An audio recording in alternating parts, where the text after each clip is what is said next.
Final score: Clemson 59, NC State 35. I kind of want to start first and foremost, like everybody in the chats talking about the kind of fourth quarter kind of dip in defensive production. And rightfully so. But I do want to spend a lot talking about the positives, because ultimately this was a very positive result for Clemson, extremely positive result for Clemson. We predicted a lower scoring game. I think we had the exact same score, 35-17. Yes. And Clemson had that by the beginning of the second quarter. So, I mean, you always got to put things into perspective, and Right. that's what we're going to do. So we'll start with the performance of this offense, man. What did you see? Obviously, Cade Klubnik continues to play extremely well. But what else did you see about this group that makes you encouraged for the rest of the season? I tell you, Jordan, the thing that stands out to me is something that was missing from this offense for 3 years, and we couldn't find it. It didn't matter how many times we tried. It didn't matter, how many different combinations of receivers we ran out there. The explosive play has officially returned for the Clemson defense, or for the Clemson offense. We finally have an offense with the ability to truly have to truly stretch the field and have a deep threat. And it's not just one receiver; it's multiple receivers, which really gives defense fits. I tell you, one of the stats that stood out for me is 12 consecutive drives, 12 consecutive touchdowns for the Tigers, going back to the first half of the App State game into the first half of this NC State game. So just put that into perspective. Regardless of what you think of NC State's defense, regardless of what you think App State's defense is and App State as a team after they got blown out this week, regardless of what you think, 12 for 12 is impressive regardless of who you're playing. And the big thing for me is we're not only explosive in the passing offense, we're explosive on the runs as well. Phil Maffa breaks another big one today. Cade Klubnik breaks a 55-yarder. I mean, just a design quarterback run. Beautiful, beautiful play, beautiful blocking execution. Hole open right up. He hits it, and he's off to the races. Nobody's catching him. So I'm excited because this offense is finally explosive. It looks easy again. This is an offense that looks reminiscent of the Clemson of old that we think about, that just has the ability to jump on people when they need to. And that's what they've shown in these past 2 games. Now, let's see if we can keep it going the rest of the year. But the explosive plays is what stands out the most to me, Jordan. Yeah, absolutely. And Cade just continues to he just looks so comfortable. Like everything that he did looked effortless. Even like some of the throws that he missed, like it was the right decision. He was like, it was like a rear view it was like a rear view mirror mentality. It was like, okay, that's behind us. That play's Right. behind us. We're gonna go get it the next one. Like that's what the maturity of Cade Klubnik was very, very apparent. The receivers were making plays, and that was with Tyler Brown not being able to go for this game, and Right. Brian Wesco getting injured. A little bit into that second quarter, and they kind of held him the rest of the game. So we'll find out in the press conference kind of what his situation is looking like. But Antonio Williams had another great day. I want to give a special shout out to Adam Randall. He finally got that touchdown you were talking about. He finally got that touchdown, and Yes, sir. I thought he just played so well in general. It was very encouraging to see a guy that came into the year as a starter and kind of had his role diminished after the poor performance against Georgia. And I'm just happy to see he didn't mail it in. I thought he played well in that second half against App State. So I wasn't super concerned that he had mailed it in, but today, like, he was able to parlay that effort into catches and his first career touchdown.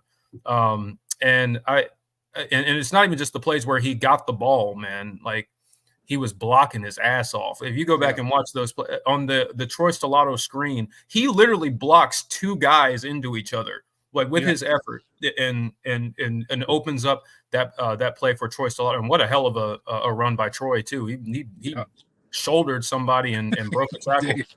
He was not trying to go down, that's for sure.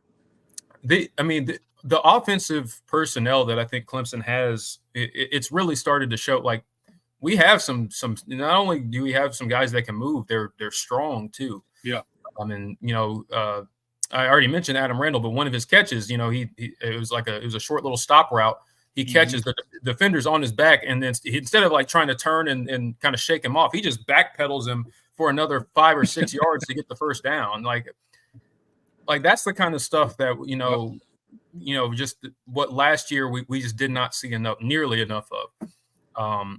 And so it was really, really pleasing to see. Just guys giving effort. The screen game was the best it's probably looked in a while. Not just the screen that I mentioned, but just they were well blocked in general.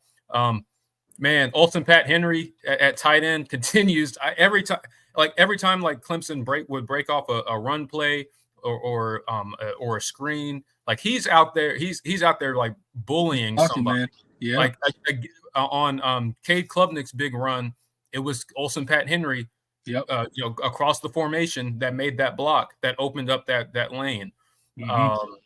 So just the first team offense, flawless execution basically in that first half for the second week in a row. That's good to see.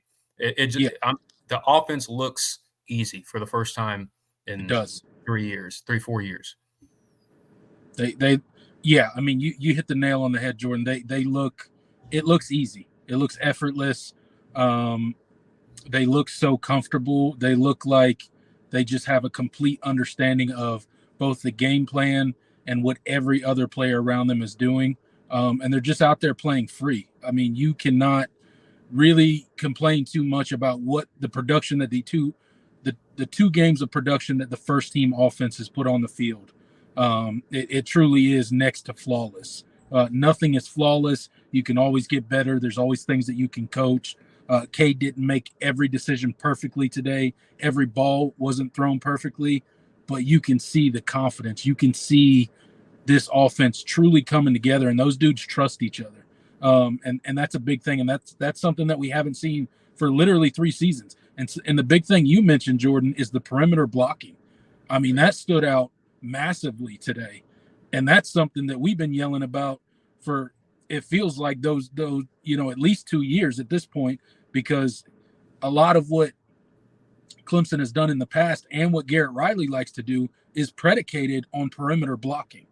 And we were not very good at it last year, and it looks that these receivers have really bought into it, and it looks to be, through these first 3 games, it looks to be a complete 180 as far as the effort that they're giving forth with that perimeter blocking. And you can see the explosive plays that are being produced because of it. And you mentioned a guy like Olsen Pat, not a guy you would expect to come in and be like this guy that's becoming one of your very consistent blockers at the tight end position. It wasn't his skill set coming in from high school, but it just shows that clearly he's bought into his role that he has on this team right now, and he's executing at a very high level. Yeah, absolutely.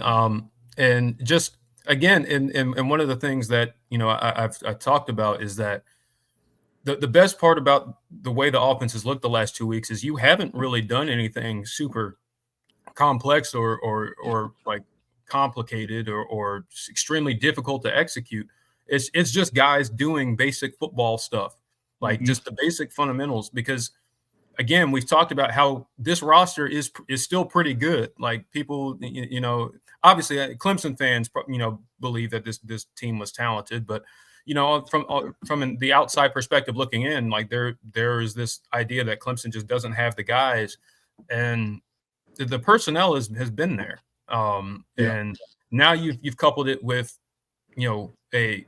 an influx of, higher caliber coaching, like Matt Luke on the offensive line, who, man, Matt Luke is going to probably be one of the biggest hires in the Dabo Swinney tenure when it's all said and done. Like top 2 or 3. Yes. And when you consider the pedigree that Clemson's had on the offensive line, which is none, you can make an argument that he's not 2 or 3. He's 1. He might be. Yeah. And that's a spicy take because Brent Venables exists, but Yes. I don't know, man. Just when Clemson's had defensive guys in the past, before and after Venables, but offensive line wise, like you've never seen Clemson with this level of coaching on that side of at that position. And so now you're seeing this team really start to get together. This offense in particular really starting to coalesce and gel, and that's one thing that we were after the Georgia game. It just felt like, oh man, here we go again, another long year. But you're starting to see it now. They took their lumps in that game, and they kind of looked at themselves in the mirror and reevaluated, and they didn't let it tank their season essentially. And that's a testament to the culture. You saw that last year when you started 4-4. This team wasn't going to just bow out and quit. So I'm just really happy with the two performances. People will say, especially with how App State looked the other night, and how NC State has looked throughout the season, that, oh man, you played 2 bad defenses. And you know what? Fine. I'm perfectly fine with saying that Clemson just has played 2 bad defenses, but the fact that the progression from last year to this year in terms of how you've looked against bad defenses is night and day. I mean, think about that Charleston Southern game. I know everybody remembers that. The one where you have you throw a pick 6, you have a fumble that's returned basically to the 5. And you're only up like 21-17 at halftime. Like, those were the kinds of games you were fighting and clawing. You were going for it on 4th down just to keep drives alive against Charleston Southern. Yeah. And now you just against 2, FBS opponents and 1 Power 5 opponent, it's looked like the easiest thing. You've been one of the most efficient offenses in the country. So and explosive offenses in the country. So, I mean, Clemson fans that have watched this program for the last 3 seasons know the difference. This is not a product of the competition they're playing. No. This team, they've absolutely improved significantly, and we'll see kind of how that progression goes. Now, I've never saw this team as a I don't think this team is going to win a national championship. So, no.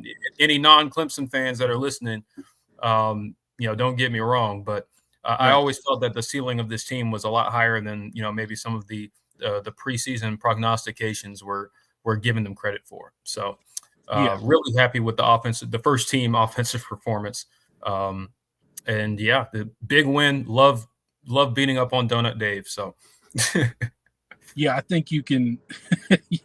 Love beating up on Donut Dave. Dave Dorn, freaking idiot of a coach. Can't stand Dave Dorn. So glad that he went in there and got embarrassed at Death Valley once again. I hope he never gets that white buffalo, if you will, for him, that feather in the cap of beating Clemson in Death Valley, but it certainly wasn't going to happen tonight. And I think you bring up an interesting point, and it's something of a top of the conversation that's happened this week because of how App State went out there and looked right after they played us, right? People were dunking on Clemson, man. It was getting bad. their doors blown off. Yeah. Now everybody's got rolling jokes on Clemson. Look at Clemson fans. They excited about putting up, 66 or whatever against App State. App State's terrible. Look, they just got blown out again, blah, blah, blah, blah. Hey, at the end of the day, I think, Jordan, you make probably the most important point of it is even in the past 3 seasons when we have played very bad defenses and competition that is well below the roster level that Clemson is, we haven't looked good. Not that we haven't looked how Clemson's looked this season in these past 2 games against App State and NC State. We haven't even looked like a competent offense. Right. You remember us against La Tech. You remember us against Charleston Southern. You remember us against all these low-level teams that you're supposed to blow out, and we couldn't even consistently move the ball against them.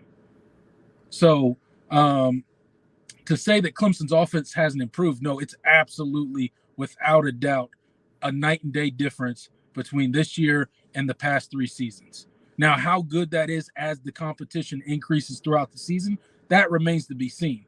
But one thing we know, the explosive plays for the Tigers have returned, and this offense is much, much better than it has been in the past 3 seasons. I'm not saying we're back to the level of where we were previously. I don't think we are. I don't think we're competing for a national title. I don't think that's in the cards for this team. But competing for an ACC championship and going to the playoffs and see what happens, absolutely, I think that's in the cards for this team, and that's a realistic goal and a realistic expectation for Clemson fans at this point. We said before the season, cautious optimism on this channel when it came to this Clemson offense. We kept that energy after, the Georgia game. We kept it after the App State game. Now we're into the NC State, and it's just, I think you have to buy in now.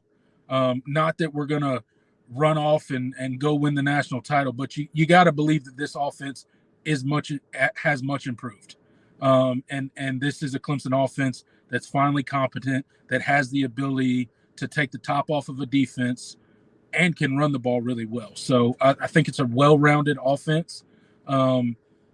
And the defense, I think the first team defense has been pretty good. We'll get into some of the young players that got played today, and we'll get into some of our thoughts on that kind of stuff. But you got to be really proud about the first team offense and how they've executed for the first 2 weeks.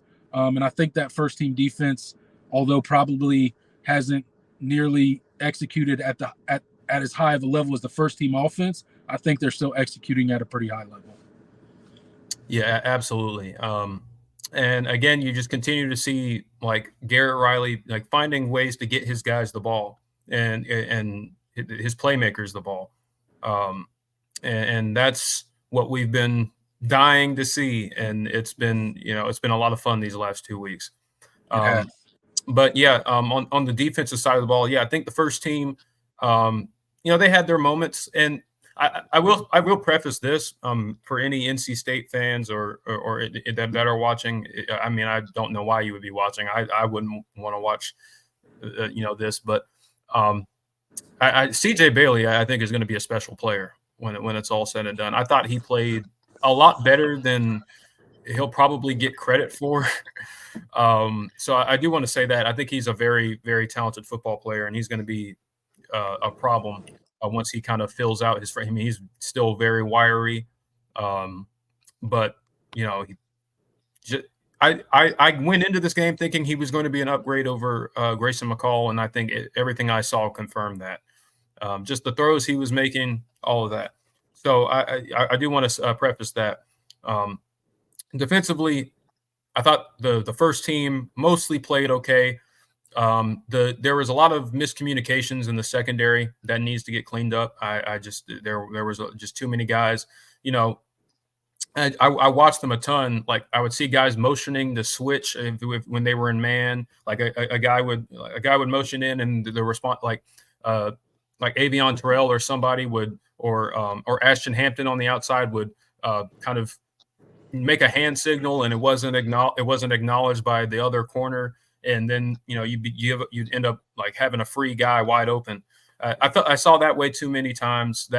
And that's something that I think teams are going to exploit, the communication issues in the secondary.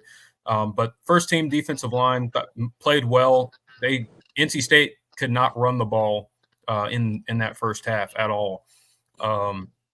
And I thought the linebacker play was better. Wade Woodaz did a good job. I mean, you did a good job of containing Casey Concepcion, who, granted was probably not 100%, but a guy they needed to have out on the field. And he's still a danger every time he touches the ball. So they didn't really let him get off all that much. So that was good to see. But yeah, happy with the first team defense. Not a whole lot to talk about there. Shout out to TJ Parker for finally showing up. That one guy that we were kind of waiting to see kind of make a big impact play.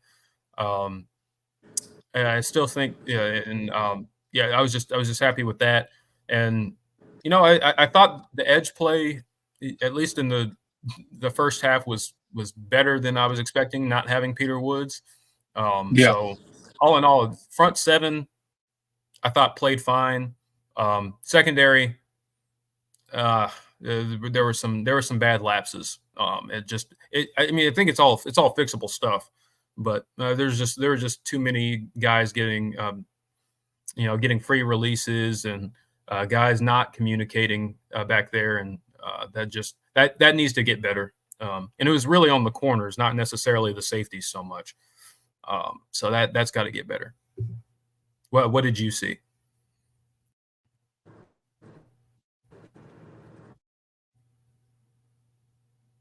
Oh, he's probably preoccupied.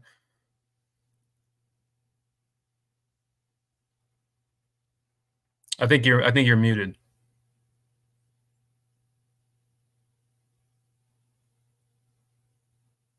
Okay. All right. While he's figuring that out, I'm gonna let's see what you guys are kind of talking about in the chat. Yeah, he's probably gonna come back. Anything on the offense? Yeah, Tiggs mentions the tackling. Yeah, honestly, I thought the tackling wasn't necessarily the problem. It was just guys. There were a couple of missed tackles on the back end, but I think the biggest thing was just pre-snap guys not being where they need to be, or being on the same page as far as assignments and responsibilities. But that was just on the naked eye. Like when I go back and watch, like I'll look closer. But yeah, that's definitely got to get better too.